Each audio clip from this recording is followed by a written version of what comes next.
भावना के भूखे भोलेनाथ।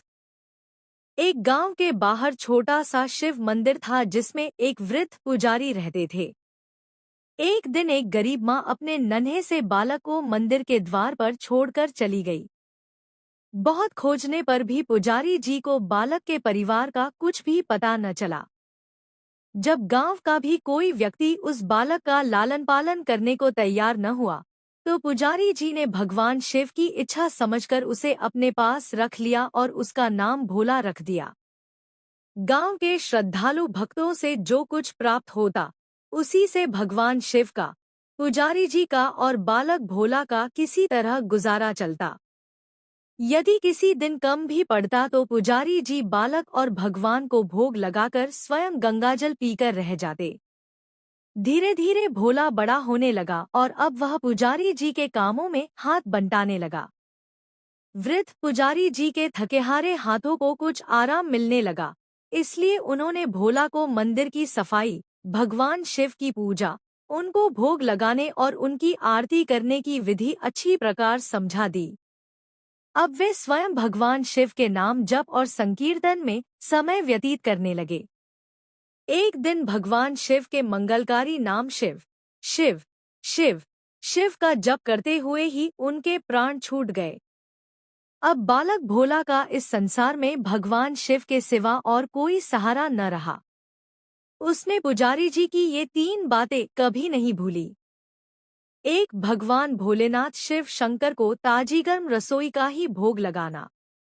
2. भगवान को भोग लगाए बिना स्वयं कुछ भी नहीं खाना।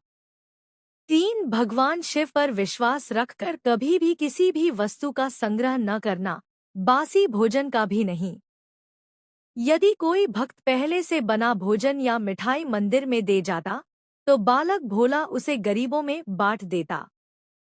वह ताज़ी रसोई बनाकर ही भगवान को भोग लगाता, उसके बाद ही स्वयं प्रसाद ग्रहण करता और यदि बचता तो उसे सब में बांट देता। यदि रसोई बनाने को सामग्री न होती, तो भोले बाबा और भोला भगत दोनों गंगाजल पीकर ही रह जाते। एक बार बरसात का मौसम आया और 3-4 दिन तक मूसलाधार वर्षा होने से मंदिर में एक भी भक्त नहीं झांका। भोला अपने भोले बाबा को गंगाजल का ही भोग लगाता और उसे ही पीकर रह जाता। भोले बाबा बालक की भक्ति और सहन शक्ति की परीक्षा लेते रहे, किंतु आखिर में अपने भक्त बालक को भूख से तड़पते देख उनसे रहा न गया। वे सेठ के नौकर का रूप धरकर हाथ में भोजन सामग्री की पोटली लेकर वर्षा में भीगते हुए मंदिर के द्वार पर जा पहुंचे। उन्होंने आवाज लगाकर भोला को बुलाया और उसके हाथ में पोटली देते हुए बोले, सेठ जी ने यह सीधा भेजा है। इससे रसोई बनाओ, भोग लगाओ और स्वयं भी प्रसाद पाओ। मैं कल फिर आऊंगा। भोला भगत ने आशीर्वाद देकर उसे विदा किया और सूखी गीली लकड़ियों के धुएं में गर्म रसोई बनाकर भोले बाबा को भोग लगाया। पूरे बरसात के मौसम में भोले बाबा नौकर के वेश में भोला भगत को सीधा देने आते रहे और स्वयं भी गर्मागर्म रसोई का भोग पाते रहे। एक दिन भोला भगत ने सोचा कि सेठ जी को सीधा भेजते हुए 4 महीने हो चले हैं, किंतु वे स्वयं कभी मंदिर में भोले बाबा का प्रसाद ग्रहण करने नहीं आए। अगले दिन जब भोले बाबा नौकर के वेश में सीधे की पोटली देने आए तो भोला भगत उनसे बोला, भाई, तुम्हारे इतने धर्मात्मा सेठ जी कभी स्वयं मंदिर में प्रसाद लेने नहीं आए। इस कारण मेरा हृदय अत्यंत दुखी हो रहा है। अपने सेठ जी से कहना कि कल वे भी मंदिर में प्रसाद ग्रहण करने अवश्य पधारें। सुनकर नौकर बने भोले बाबा चौंक कर घबरा उठे और बोले, पुजारी जी, सेठ जी मेरे द्वारा आपको सीधा भेजते हैं।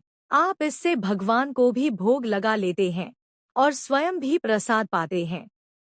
फिर सेठ जी को बीच में बुलाने की क्या जरूरत है? जैसा चल रहा है वैसे ही चलने दीजिए न। भोला बोला, ऐसे कैसे चलने दूं? आपके धर्मात्मा सेठ जी इतने दिनों से सीधा भेज रहे हैं, क्या मैं उन्हें भगवान का प्रसाद देने का अपना कर्तव्य भी पूरा न करूं? मैं किसी का उधार खाने वाला नहीं हूं। अपने सेठ जी से कह देना कि यदि कल भोले बाबा का प्रसाद ग्रहण करने न पधारे तो मैं उनका सीधा लेना बंद कर दूंगा। नौकर बने भोले बाबा तो अपने भोले भगत की अकड़ देखकर कांप उठे और यह सोचकर मन ही मन हंसे कि वाह, आज तो लेने वाला ही देने वाले पर धौंस दिखा रहा है। लेकिन सरल हृदय भक्त के मनोभाव पर रीझ कर वे बोले, ठीक है पुजारी जी, कल सेठ जी मंदिर में प्रसाद ग्रहण करने जरूर पधारेंगे। दूसरे दिन बड़े सबेरे ही भोले बाबा नौकर के वेश में दूध और बहुत सारी भोजन सामग्री लेकर मंदिर पहुंच गए। भोला चौंकते हुए बोला, भाई, आज इतना सारा सीधा किस लिए ले आए? नौकर बने भोले बाबा बोले, पुजारी जी, भूल गए क्या? आज आपने सेठ जी को प्रसाद के लिए बुलाया है, इसलिए आप छककर रसोई बनाइए और भोले बाबा को भोग लगाइए। हाँ, यह तो बता दीजिए कि सेठ जी किस समय पधारें? भोला ने प्रसन्न होकर उन्हें सेठ जी के आने का समय बता दिया। अब भोलाभगत की इच्छा पूर्ण करने के लिए भोले बाबा कैलाश पर सेठ का रूप धारण करने लगे। इधर अपने स्वामी को एक प्यारे भक्त के यहाँ जीमने जाने का समाचार सुनकर ममतामयी अन्नपूर्णा माँ पार्वती भी भला कैसे पीछे रहती। वे भी पति की आज्ञा लेकर सेठानी का रूप धारण करने में जुट गईं। भोले बाबा ने अपने गले से मुंडों की माला उतार दी, शरीर पर लगी भस्म, कमर पर पहना हुआ बाघांबर और बाहों और कानों में पहने सांपों के हार भी उतार कर रख दिए। उन्होंने एक मखमल का सुंदर कुर्ता धारण कर लिया। अपनी जटाएं सीधी कर गंगा और चंद्रमा को उसमें छिपा लिया और ऊपर से एक सुंदर रंगबिरंगी पगड़ी पहन ली। सदैव नंगे पैर विचरण करने वाले शिवजी ने आज अपने पैरों में रेशमी जूतियां धारण कर ली। हाथ का त्रिशूल और डमरू भोले बाबा ने नंदी के हाथ में थमा दिया और अपने हाथ में एक सुंदर छड़ी लेकर पार्वती जी के तैयार होने की प्रतीक्षा करते हुए कैलाश पर चहलकदमी करने लगे। इधर पार्वती जी घंटों से मेकअप करने में जुटी हुई थी। उन्होंने आज अपने पतिदेव के नगर में बनी सुंदर बनारसी साड़ी निकालकर पहनी, जिसका रंग सेठ बने शिवजी के कुर्ते से मैच कर रहा था। उन्होंने सोने चांदी हीरे के जगमगाते हुए आभूषण धारण कर लिए, पैरों में सुंदर सैंडल पहन ली, बगल में सुंदर सा पर्स दबा लिया और भोले बाबा के बार बार आवाज लगाने के बाद श्रृंगार कक्ष से बाहर निकलकर आईं। जब पार्वती जी और शिवजी ने एक दूसरे को सेठ सेठानी के वेश में देखा तो वे चकित होकर एक दूसरे को निहारते ही रह गए। दोनों एक दूसरे को देख देख कर निहाल हुए जा रहे थे। इससे पहले उन्होंने कभी एक दूसरे का ऐसा सुंदर रूप देखा ही नहीं था। जब भगवान गौरीशंकर सेठानी सेठ का रूप धरकर कैलाश से अपने भक्त के यहाँ दावत उड़ाने चले तो गणेश, कार्तिकेय, नंदी, ऋषिमुनि, देवता, देवांगनाएं भी उन्हें देखकर ठगे से रह गए। सेठ बने शिवजी अपने हाथ में ली हुई छड़ी को अदा से घुमाते हुए पृथ्वी पर टेकते हुए चल रहे थे और उनके पीछे पीछे बगल में पर्स दबाए अपनी सैंडल से टकटक और पायलों से छन छन की मधुर ध्वनि करती हुई माँ पार्वती सेठानी बनी हुई चल रही थी। इधर भोला भगत आज सुबह से ही सेठ जी के स्वागत में भांति भांति के पकवान बनाने में जुटा हुआ था। अपने भोले बाबा का भोग तो वह चलते फिरते बना लेता था, किंतु आज उसे कई महीने से भगवान को भोग लगाने के लिए सीधा भेजने वाले सेठ जी को भगवत प्रसाद देना था, अतः आज उसने अपनी सारी पाककला झोंक डाली थी। उसने सेठ जी द्वारा भेजे हुए चावल धोकर खीर बनाई, उसे धीमी आंच पर पकाकर गाढ़ा किया और उसमें सेठ जी के द्वारा भेजे हुए पिस्ते, बादाम, केसर, चिलगोजे, किशमिश डाले। मिर्च और अदरक को कूटकर उसे बाजरा, बेसन और गेहूं के आटे में भर भर कर मोटे मोटे मिस्से टिक्कड़ बनाए। रसोई बनाकर भोला भगत पुनः स्नान करने चला गया ताकि स्वच्छ वस्त्र पहनकर भोले बाबा को भोग लगा सके और सेठ जी को उनका प्रसाद पवा सके। जब भोला भगत स्नान करके लौटा तो देखा सेठ जी प्रसाद ग्रहण करने के लिए स्वयं तो आए ही हैं, संग में अपनी सेठानी जी को भी ले आए हैं।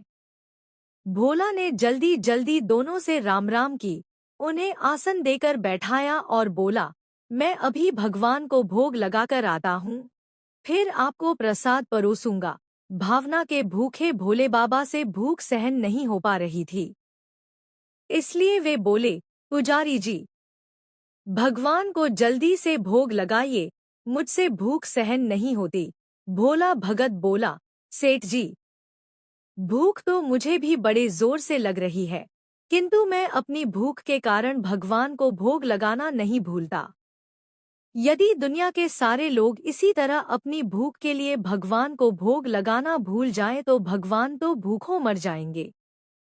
सेठ जी बने भोले बाबा एक पत्तल उठाते हुए बोले, पुजारी जी, आप भोग लगाइए, इधर मैं पत्तल परोस लेता हूँ, मुझसे भूख सहन नहीं हो पा रही है।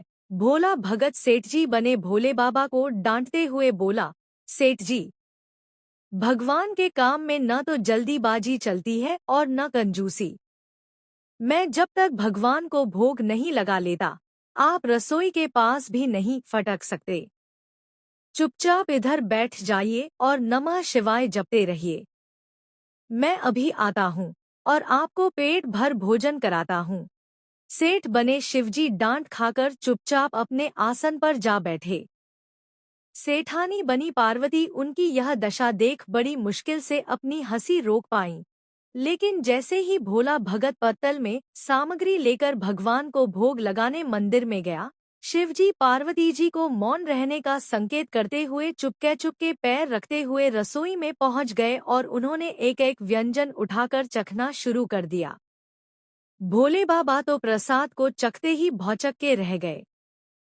खीर में चीनी की जगह नमक भरा हुआ था और सब्जियों में चीनी भरी हुई थी। जैसे ही भोले बाबा ने रोटी का एक ग्रास तोड़कर मुंह में दिया, वे सी करने लगे, क्योंकि रोटी में मिर्ची मिर्च भरी थी। वे सी करते हुए उल्टे पैर भाग आए और अपने आसन पर जा बैठे। माँ पार्वती अपने स्वामी की यह हालत देखकर खिलखिलाकर हंस पड़ी। इससे पहले कि भोले बाबा पार्वती जी के सामने कुछ सफाई दे पाते, भोला भगत ओम नमः शिवाय मंत्र का जप करते हुए आ पहुंचा। उसने भोग को रसोई में मिलाकर उसे पवित्र बना डाला और फिर सेठ जी के सामने पत्तल परोसकर हाथ जोड़कर बोला, सेठ जी, अब आप जी भरकर प्रसाद पाइए। भोले बाबा तो अभी अभी भक्त की भक्ति से भी जोरदार उसके हाथ की बनी हुई रसोई चख चुके थे, अतः उसे जीमने की बात सुनकर उनके पसीने छूटने लगे।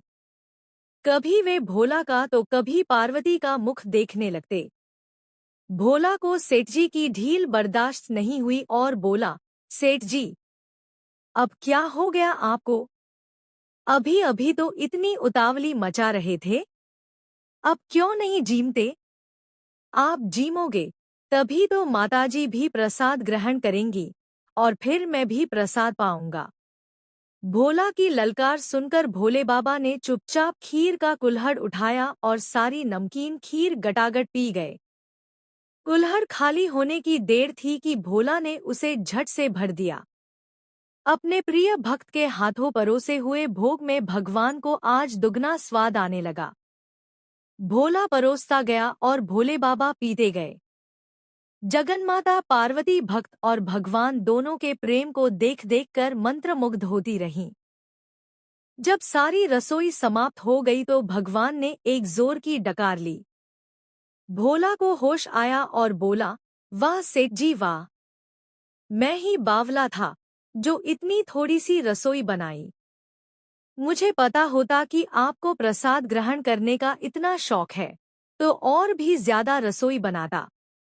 भोले बाबा अपने पेट पर हाथ फेरते हुए सेठानी बनी पार्वती जी की ओर मुस्कुराकर देखते हुए बोले, पुजारी जी, मैं इतना रोज कहाँ खाता हूँ, किंतु आज प्रसाद इतना स्वादिष्ट बना था कि अपने पर वश ही नहीं रहा और खाता ही चला गया। किंतु तभी भोला भक्त रुआसा होकर बोला, सेठ जी, वह तो आपने ठीक किया, लेकिन माताजी तो भूखी ही रह गई। ममतामयी पार्वती माँ से भोला का रुआसा मुख देखा नहीं गया।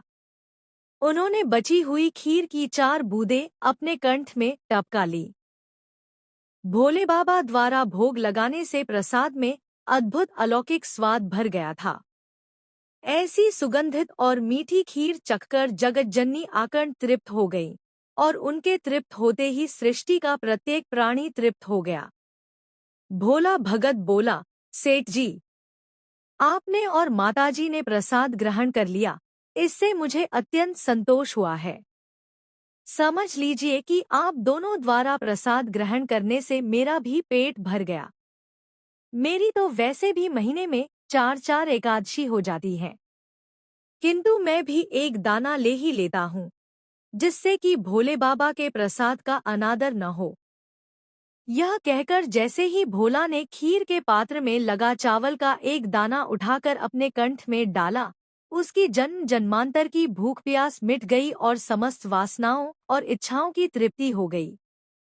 उसके ज्ञान के नेत्र खुल गए और उसने देखा कि उसके सम्मुख त्रिलोकीनाथ भगवान शंकर और जगजननी माँ पार्वती आशीर्वाद की मुद्रा में मुस्कराते हुए खड़े हैं। भोला दौड़कर उनके चरणों में लौटा गया और उन्हीं में समा गया। हर हर महादेव। जय माता पार्वती जी।